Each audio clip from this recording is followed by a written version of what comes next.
Hello listeners and viewers. Welcome to Kaduna State Ministry of Education Radio and TV e-learning program designed for our SS3 and other students staying at home due to the coronavirus pandemic.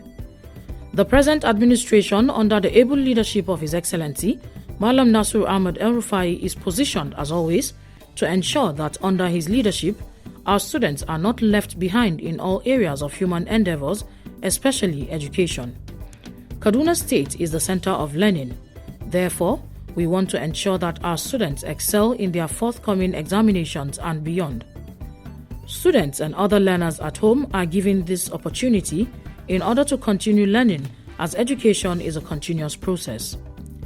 Different subjects will be taught in this program to assist students to perform excellently in the forthcoming Senior School Certificate examination being conducted by NECO and WAEC as soon as schools reopen. Teachers making presentations will always provide their names and phone numbers during each presentation, and they can be contacted for questions, further explanations, and/or clarifications.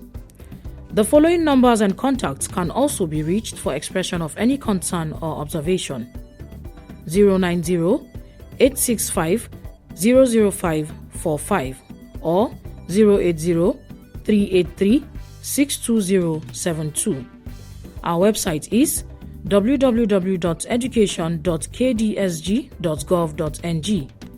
Our email education@kdsg.gov.ng or education.kdsg@gmail.com. Our YouTube channel, Ministry of Education, Kaduna State. Our Twitter handle @Kaduna_MOE. Or our Facebook page, Ministry of Education, Kaduna State. Stay safe, stay at home, and learn well. Thank you, happy listening, and happy viewing. Good day, my students, listeners, viewers at home. You are welcome to today's e-learning telecast that is sponsored by Kaduna State Government. I hope you have been enjoying our previous lessons on civic education. I'm so happy and so excited to be here again because it's civic education. Our topic for today is cultism, and we shall be continuing from where we stopped in our last lesson. But before I go further, please allow me to do a brief recap of what we did in our last lesson. If you can remember, we defined cultism. We said cultism is a practice. They are a group of people whose policies, admission, membership is secretive. That is, cult operates secretly. And I told you earlier on that they usually have their meetings in strange places like burial grounds, cemeteries, in the bush, in the forest, and so on and so forth. I also told you that being a member of a cult has to do with initiation. It means before you become a full-fledged member of a cult, you have to be initiated. There are certain rites that have to be performed before you can join a cult. Some of these rites may include blood covenant. Some may even include sacrifices before you are formally admitted into a cult.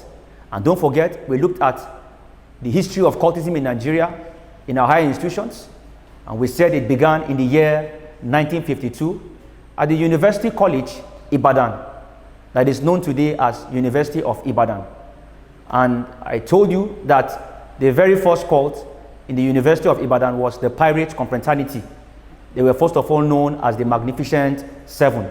And then I told you that another rival cult broke out of the Pirate Confraternity known as the Buccaneer Confraternity because of power tussle and disagreements they had within themselves.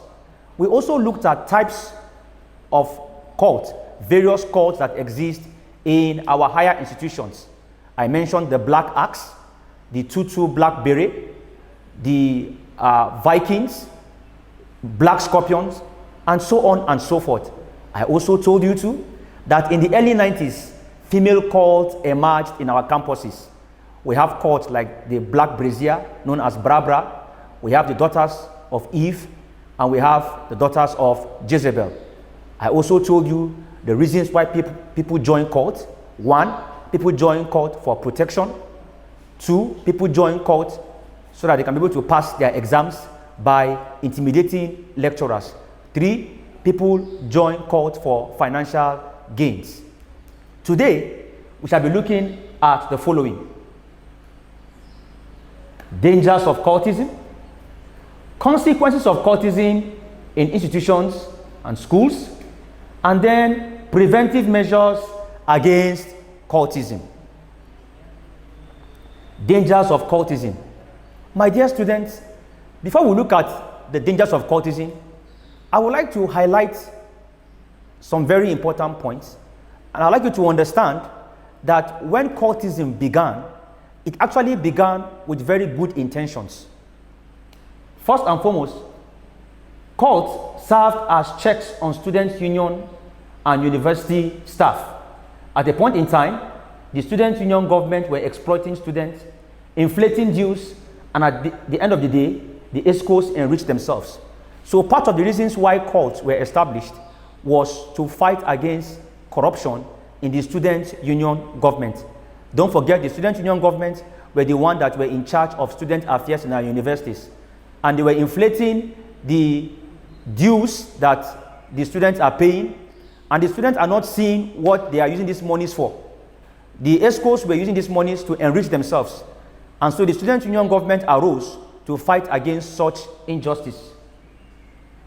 Secondly, cults initially were freedom fighters. They fought for equality.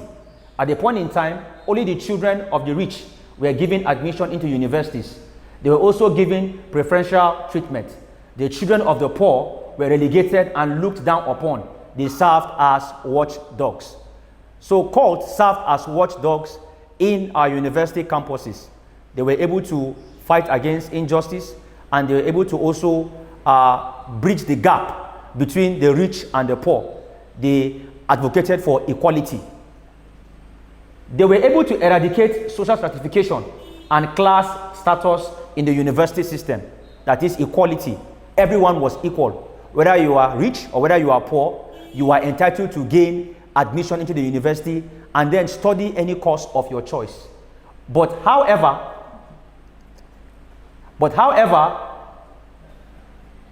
the negative consequences of cultism outweighs the original good intention of cultism, which are: 1, kidnapping. We are looking at the dangers of cultism now. Kidnapping. Most cult members are involved in kidnapping, adopting people. They are hired for kidnapping people, that is in the form of contract. So most of the kidnappers we have today are cult members. Cult members are hired to carry out kidnap exercise. Number 2, assassins, hired killers. Cult members are involved in killing people. They are hired to assassinate people. It is very common for cult members to be hired to carry out such kind of task, to kill people. They are paid large sums of money to eliminate or take people's lives who are seen as enemies. Number 3, female cult members act as prostitute syndicates. That is, female cult members are involved in supplying prostitutes to wealthy and influential men. A lot of innocent girls have fallen victims. So female cults are in the business of supplying prostitutes or harlots to influential men in society. And a lot of innocent girls have fallen victims of this. Number 4, bloody struggle for supremacy and power. Bloody struggle for supremacy and power. Most cults were always fighting for supremacy. They were fighting for dominance. They wanted to be in charge. Number 5, they intimidate political opponents and are usually the catalyst for campus crises, riots, which usually end up in bloodshed. So most of the crises, demonstrations, and riots we have in our campuses, in our higher institutions, are mostly spearheaded by cult members. And most at times, some of these end up in bloodshed. People lost their lives in the course of these riots and demonstrations. Number 6, most cultists are involved in armed robbery. Most cultists are involved in armed robbery because being a cult member is quite demanding. For you to be in a cult, there are a lot of financial obligations. And so most of these cult members have to engage themselves in armed robbery for them to meet up with their financial obligations in their various cults. My dear students, we shall be looking at the consequences of cultism in schools and higher institutions. The consequences of cultism in schools and higher institutions. Number 1, expulsion. Several students with great potentials have been expelled from school as a result of cult activities. My dear students, that is why I want to advise you today not to be part of any cult group in school, because at the end of it all, you will end up being expelled. A lot of brilliant students, a lot of great potentials that are supposed to be assets to these nations have been withdrawn from school because of cult activities. Number 2, violence. Activities of cult members is usually violent, leading to destruction of lives and kidnapping of persons. Cult activities are usually violent in nature. They are violent in nature, which leads to destruction of lives and kidnapping of persons. Number 3, death. There have been several deaths recorded in campuses, higher institutions of learning, as a result of cult activities. Death usually occurs as a result of clashes between two rival gangs. A lot of students have lost their lives as a result of cult activities in school, usually between two rival gangs that are struggling for dominance, for power and supremacy. At the end, when they have fights, when they have clashes, a lot of people die in the course of this. Number 4, rape. Male cultists may sometimes be required to pass an additional hurdle before becoming full members of a cult. And part of this includes raping of popular female students or female member of staff. Rape. Most cultists have rape tendency. In fact, most cultists are rapists because part of the rituals that you have to perform before becoming a full-fledged member of a cult is to rape a female student. They want to test your tenacity. They want to test how rugged and tough you are.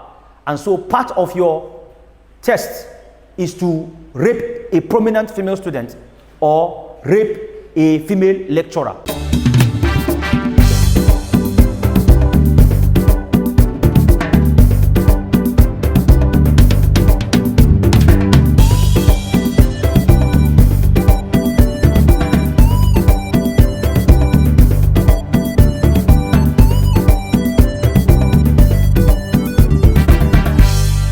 Cultists are involved in rape activities. Number 5, theft. Cult members are charged annual membership fees, what we call dues. Most of these charges are very expensive. Cultists whose parents can't afford to give them much pocket money resort to stealing, robbery, theft, so as to meet up with financial demands. Don't forget that most of these cults have financial demands. As a member, you have to pay your dues. And most of these cult members, they come from average or poor homes. So their parents don't give them enough pocket money. They have to resort to stealing so as to be able to pay up their dues. So cult members are involved in theft, they are involved in robbery, and they are also involved in stealing. Number 6, fear. Cult members, whether present or past, are mostly feared by members of the society. This is as a result of their activities that are secret and fearful. People are scared of cult members. Whenever they see a cult member or whenever a cult member is identified, people tend to have fear because of the nature of their lifestyle and their activities, which is secretive in nature. Number 7, drug abuse and drug-related substances. Cult members are prone to using drugs to aid in their activities. This is because most of their activities involve violence. They will need some intoxicants or substances that will cause them to lose their senses and conscience so as to carry out their activities. Most cult members are involved in drug abuse because before they carry out their activities like killing and kidnappings, they have to take drugs to make them high, to make them not to have pity on their victims. So they are involved in drug abuse. Cult members take drugs like cocaine, they smoke India hemp, heroin, and so on and so forth, so as to boost their morale, give them confidence to carry out their activities. My dear students, we'll now be looking at preventive measures against cultism. Preventive measures against cultism. Number one, or before then, there are several preventive measures against cultism. They could either be by the individual, society, government, institutions. They include the following. A, self-determination. A person can determine not to belong to a cult or confraternity having heard about their activities. Such a person can resist cult members and report their activities to the authority. My dear students, it means you have a very big decision and role to play when it comes to the issue of joining cult. It means you have to say no to cultism. It means you have to stand up to your feet and resist all forms of cult activities by saying no to it. And if you suspect any cult activities around you, it is your duty to report to the school authority. B, studying hard in school. It is only lazy students who will intimidate lecturers by burning their cars and abducting their children. You discover that most students join cults because they want to pass examinations. And so if you are a lazy student, you'll be tempted to join cults because you want to pass your exams. So my dear students, I want to advise you to work hard and read hard in school so that you won't be tempted to join cults because you want to pass your exams. C, faith in God as provider and protector. Most people join cults for the purpose of protection.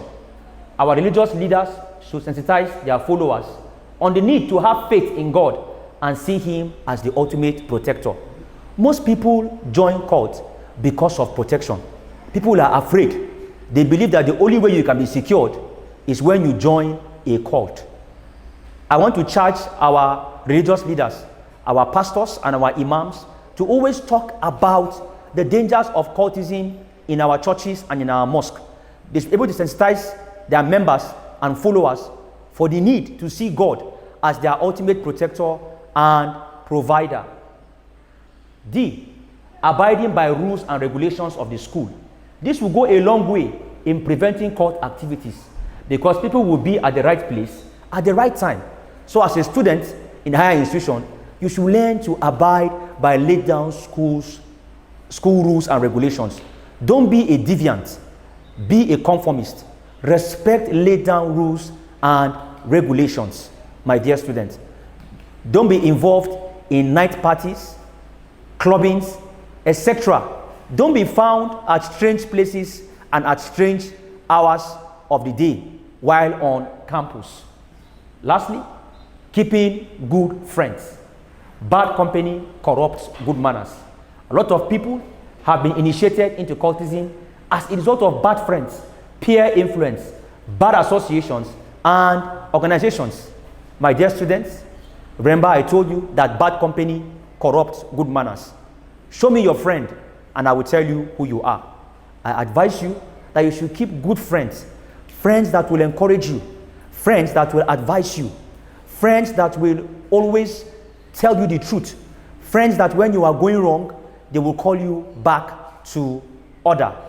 My dear students, before we round up our today's lesson, we'd like to have a recap of what we have done today. Don't forget, we are looking at the dangers of cultism. Like I earlier told you, that the original intention and purpose of cult was not bad initially.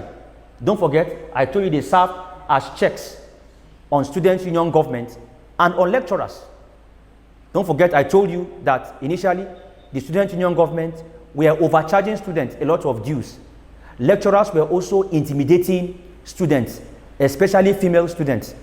And so, cult activities began on our campuses so as to fight against corruption in the student union government, and to also call lecturers to order who are intimidating female students. Don't forget that cults initially were freedom fighters. They fought for equality at a point in time. In our campuses, only the children of the elite were given admission, and the children of the poor were neglected. So cults began to fight against such injustices in our campuses. They were also able to eradicate social stratification, the issue of class. They fought for equality in our campuses. My dear students, we also looked at the dangers of cultism. The dangers of cultism. We said that 1, kidnapping. 2, they were hired killers, and they are used as hired killers and assassins. 3, they act as prostitutes, syndicates. That is, they were supplying wealthy and influential people with harlots. They were also involved in bloody struggle for supremacy and power. They also intimidated political opponents. They were also involved in armed robbery. My dear students, we also looked at the consequences of cultism in our higher institution. 1, expulsion. A lot of students have been expelled as a result of cult activities in our higher institutions. Number 2, violence. Their activities are violent in nature, and it has led to a lot of destructions of lives and properties in our campuses. 3, death. A lot of students have lost their lives as a result of cult activities, which are usually bloody in nature. Rape. Like I earlier told you, that most cultists are involved in rape. Before you are admitted and initiated, one of your rights you have to perform is to rape a prominent female student or a female lecturer. I earlier told you that cult members are also involved in theft because they have to meet up their financial obligations in their various cult groups. We look at fear, we look at drug abuse, and we lastly looked at preventive measures against cultism. How can we prevent cultism? We said 1, self-determination. As a student, you have to make up your mind that you'll not be involved in any cult group in school. Number 2, you have to study hard in school so that you not intimidate lecturers to pass your examinations. Number 3, you have to have faith in God as your provider and protector. Number 4, you have to abide by rules and regulations of the school. And lastly, you have to keep good friends.